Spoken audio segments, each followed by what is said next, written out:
What if I told you that you don't need intense workout to lose the dreaded belly fat? In fact, science says walking, yes, walking, can shrink your waistline. But the key is how you do it. Stay with me because today I'm going to break down for you exactly how walking can burn your belly fat, your stubborn belly fat. And I'm also going to share with you the best way to do it so you can start to see results today. So, first, why is belly fat even dangerous? Why are you even concerned about it or want to get rid of it? Well, not all fats are created equally. The fat around your belly, especially what we call the visceral fat, well, this wraps around your organs. And this is linked to serious health risks. This includes things like heart disease, high blood pressure, type 2 diabetes, and stroke. So, really important that we manage this. In fact, according to a study published in the Journal of Obesity, individuals with excess belly fat are at significantly higher risk of metabolic diseases, even if they aren't overweight. The good news is, though, walking, which you all know is one of my favorite ways of exercising, and I'm doing this walking series for you, target harmful belly fat. So let's break down the science and let's see what it is that walking helps with and how you can start to do it right away. So the first thing is that walking will burn calories without spiking hunger. Many of you know you've done this heavy workout and then at the end of the session you reverse all the benefits by having a very unhealthy, large, unhealthy meal. Well, that's because a lot of strenuous exercise can stimulate hunger, but walking doesn't.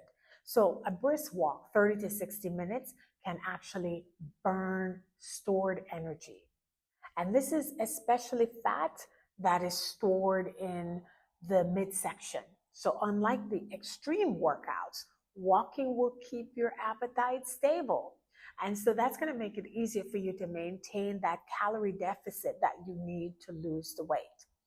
A 12-week study that was published in the Journal of Exercise Nutrition and Biochemistry actually found that women who walked around 50 to 70 minutes 3 times a week, so that's not even a lot, they significantly reduced their visceral fat even without changing their diet.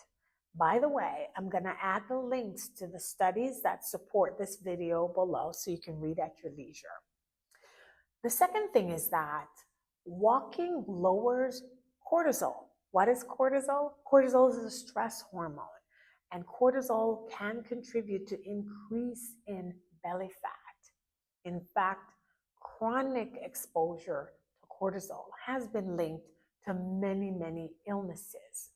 Chronic stress leads to high cortisol level, which can signal your body to store fat right around that belly, that same visceral fat we're talking about.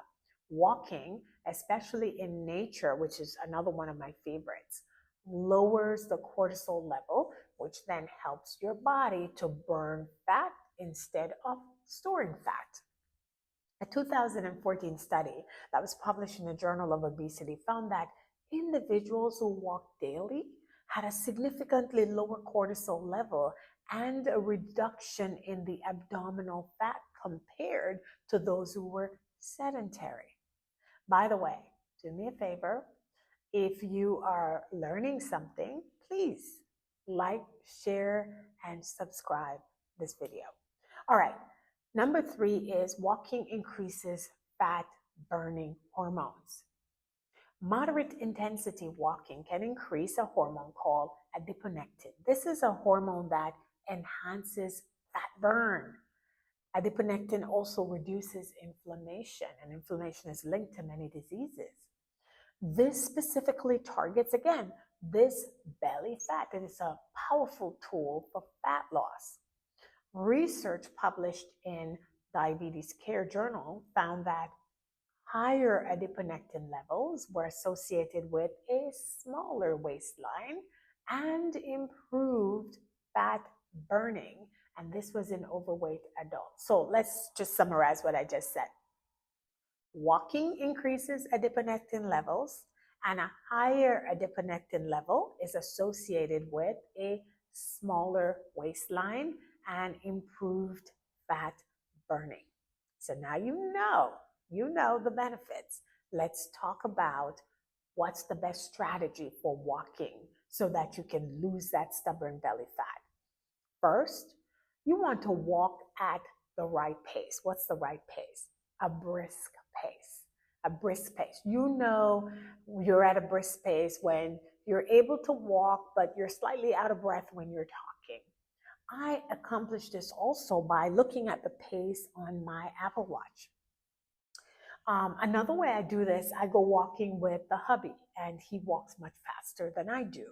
And so I have to hustle to keep up with him. Often he slows down, which then I tell him, continue the pace, because my goal is to walk at a brisk pace. And if you're walking alone, like I said, just challenge yourself to keep at a faster pace. And this is like a great way for you to know you're getting brisk walking. And that brisk walking is important to not just the belly fat, but also we found to heart health. All right. So pace is the first thing. Brisk walk is what you want. The second thing is the amount of timing. You want to walk at least 30 to 45 minutes. Actually, studies show that 45 minutes of brisk walking seems to burn more fat than shorter walks. If you are short on time, like many people are, it's actually okay to break up your walks. 3 15-minute walks is still effective. The third thing is to add inclines or hills. Walking uphill actually activates more of your muscles, burns more calories, boosts metabolism more. And the fourth thing is to try to walk in a fasted state. This is something I enjoy doing. A fasted state means that you're going to walk before your first meal. So I do this when I'm doing early morning walks. And what happens is your body then has to break down your stored fat for energy. And it's just studies have shown you will burn up to 20% more fats if you walk in a fasted state. What's important though is that fasted walking can potentially have hypoglycemic effects, particularly those who are diabetic and they take diabetic medications. So if you are diabetic, you want to talk to your doctor before you even consider something like this. And you might not want to consider this if you're diabetic and you're taking diabetes medication.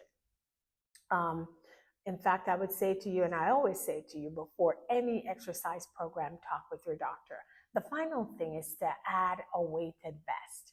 I'm going to show you an image of my weighted vest. I have a 25-pound weighted vest that I absolutely love, and I'll share the link below. This will help again to activate more. It causes your body to do more, and therefore it will help you to break down more of the fat, of that belly fat that we're trying to break down. All right, so tell me in the comments below which of these walking tips or strategies surprised you, and which one will you start? Don't forget to hit the like, subscribe button, and share this video with someone who could benefit. As I said, I'm sharing this walking for longevity video series because walking is one of my favorite exercises, and I know the many, many benefits, and people often overlook it, but it's very beneficial and very easy, particularly for those of you who might have some functional impairment. All right, so thank you for listening. I'm Dr. Diane Thompson, lifestyle medicine physician and coach, and as you know, I have a passion for healthy aging and longevity.